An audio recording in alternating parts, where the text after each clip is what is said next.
చూస్ country delight, live better. ఇప్పుడే country delight యాప్ని download చేసుకోండి.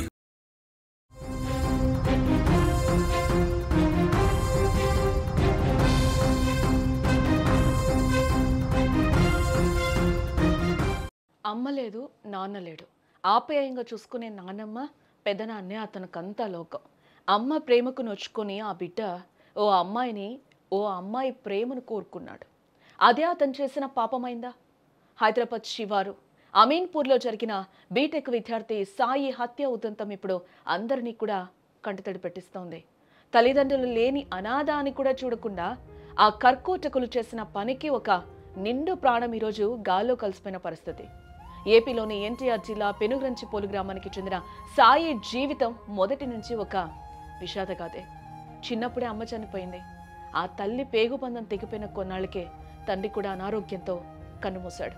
దీంతో చిన్న వయసులోనే సాయి అనాథగా మారిపోయాడు. సాయిని వాళ్ళ నాన్నమ్మ, పెదనాన్నలు గుండెల్లో పెట్టుకొని చూసుకుంటూ ఉన్నారు. తల్లిదండ్రులు లేని లోటు తెలియకుండా అల్లారు ముద్దుగా పెంచుకున్నారు సాయిని. కష్టపడి చదివించి బీటెక్ వరకు తీసుకొచ్చారు. కానీ విధికి అది కూడా నచ్చలేదు. సాయి తనతో 10వ తరగతిలో కలిసి చదివిన అమ్మాయి శ్రీజ అనే అమ్మాయిని ప్రేమించాడు. స్కూల్ ఫ్రెండ్షిప్ కాస్త అది ప్రేమగా మారింది. అయితే ఈ విషయం అమ్మాయి ఇంట్లో తెలిసినట్టుగా కూడా తెలుస్తుంది. కులం అడ్డు వచ్చిందో లేక అహం అడ్డు వచ్చిందో ఇక్కడ తెలియదు. కానీ అమ్మాయి తల్లిదండ్రులు సాయిపై కక్ష పెంచుకున్నారు. గొడవలు జరిగాయి. చివరికి ఆ కక్ష కాస్త మారణ హోమంగా మారిపోయింది. పథకం ప్రకారం సాయిని తీసుకెళ్లి విచక్షణారహితంగా దాడి చేశారు. శ్రీజ పేరెంట్స్ ఎవరైతే ఉన్నారో, సాయి ప్రేమించిన అమ్మాయి పేరెంట్స్ కుటుంబ సభ్యులు ఎవరైతే ఉన్నారో ఆ అమ్మాయితో కూడా ఫోన్ చేయించడం జరిగింది. సాయికి పెళ్లి గురించి మాట్లాడదాం, ఇంటికి రాని కూడా పిలిపించారు. ఆ అమ్మాయి కూడా ఒక 5-6 నెలల నుంచి కూడా ఫోర్స్ చేస్తున్నట్లుగా తెలుస్తూ ఉంది. ఆ అబ్బాయి 4 నెలల నుంచి కూడా మాట్లాడట్లేదని కూడా వాళ్ళ పెదనాన్న కూడా చెప్తున్నారు. అలాగే సాయి క్లాస్మేట్స్ కానీ వాళ్ళ ఫ్రెండ్స్ కానీ దగ్గరగా ఉండే వాళ్ళు సాయిని చూస్తున్న వాళ్ళు కూడా చెప్తున్నారు. దాదాపుగా ఆ అమ్మాయి ప్రేమించిన అమ్మాయితో మాట్లాడి కూడా దాదాపుగా 4 నెలలు కావస్తుంది. ఇప్పటి వరకు కూడా తను మాట్లాడలేదు. బట్ ఆ అమ్మాయి ప్రేమించిన అమ్మాయి ఎవరైతే ఉన్నారో ఆ అమ్మాయి రెగ్యులర్గా కూడా ఫోన్ చేస్తుంది. నన్ను పెళ్లి చేసుకో, మా ఇంట్లో వచ్చి మాట్లాడు అంటూ కూడా ఒకటే తనతో కాల్స్ మాట్లాడుతూ ఉంది. ఈ నేపథ్యంలోనే ఇది జరుగుతున్న డిస్కషన్లోనే వాళ్ళ పేరెంట్స్ కూడా అదే అమ్మాయితో, ప్రేమించిన అమ్మాయితో సాయికి ఫోన్ చేయించి ఇంటికి పిలిపించి అతి దారుణంగా శ్రీజ తల్లి ఎవరైతే ఉందో అందరూ కూడా ఒక్కసారిగా మూకుమ్మడిగా దాడి చేసి ఈరోజు సాయిని కుటుంబ సభ్యులు చంపేసిన పరిస్థితి కనిపిస్తూ ఉంది. తల్లే అన్యాయంగా నెత్తి మీద బ్యాట్తో కొట్టి సాయిని చంపినట్లుగా కూడా ఇక్కడ తెలుస్తూ ఉంది. ఈ నేపథ్యంలోనే అడ్డొచ్చిన శ్రీజను కూడా కొట్టినట్లుగా తెలుస్తుంది. ఈ నేపథ్యంలో తన ఎంతైనా కన్న బిడ్డ కాబట్టి ఆ అమ్మాయిని వెంటనే హాస్పిటల్కి కూడా చేర్పించడం జరిగింది.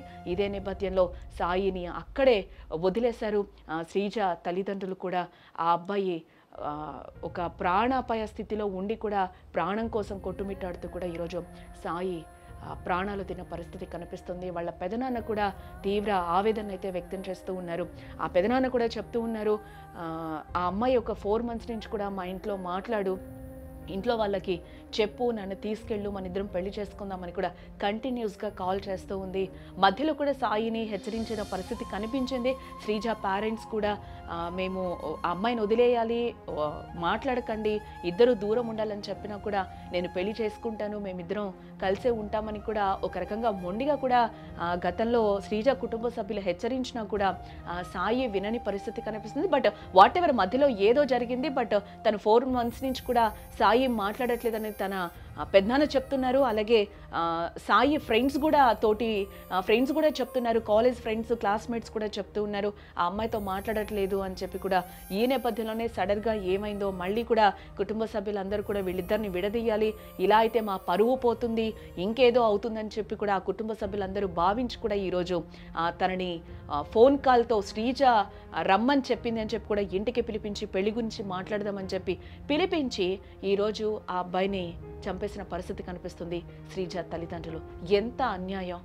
ప్రేమించుకున్నారు, బాగానే ఉంది, సర్ది చెప్పాలి, లేకపోతే వద్దు అని చెప్పి తమ పిల్లలకి కూడా చెప్పుకోవాలి. ఈరోజు సాయికి పేరెంట్స్ లేని సిచ్యువేషన్ కనిపిస్తుంది. అల్లారు ముద్దుగా ఆ పెదనాన్న, నాన్నమ్మ కూడా పెంచుకున్నారు. ఒకగానొక కొడుకుని దగ్గర చేర్చారు, పెంచి ఇంత పెద్దవాడిని చేశారు. బీటెక్ కూడా చదువుతున్నాడు. వాళ్ళకు కూడా ఎన్నో కళలు ఉంటాయి కదా. అమ్మా నాన్న చనిపోయారు, ఆ అబ్బాయికి కావాల్సినవన్నీ, సాయికి కావాల్సినవన్నీ కూడా చెయ్యాలి, తీర్చాలి అనేది కూడా వాళ్ళకు కూడా ఎంతో ప్రేమ ఉంటుంది. అనుకోకుండా ఈరోజు సాయి ఒక ప్రేమ వల్ల ఒక పరువు హత్యకి బలైనట్లుగా కూడా తెలుస్తుంది. తెలంగాణలో అయితే మనం రెగ్యులర్గా చూస్తున్నాం. ఇక్కడ ప్రదేశాలు స్థలాల పేర్లు నేను చెప్పకూడదేమో, బట్ మనం తరచుగా అయితే ఎక్కువగా చూస్తున్నాం. తెలంగాణలో పరువు హత్యలు ఎంత దారుణాతి దారుణంగా జరుగుతున్నాయో కూడా ఇక్కడ మనకి రెగ్యులర్గా వార్తలు అయితే మనం వింటూనే ఉన్నాం, చూస్తూనే ఉన్నాం.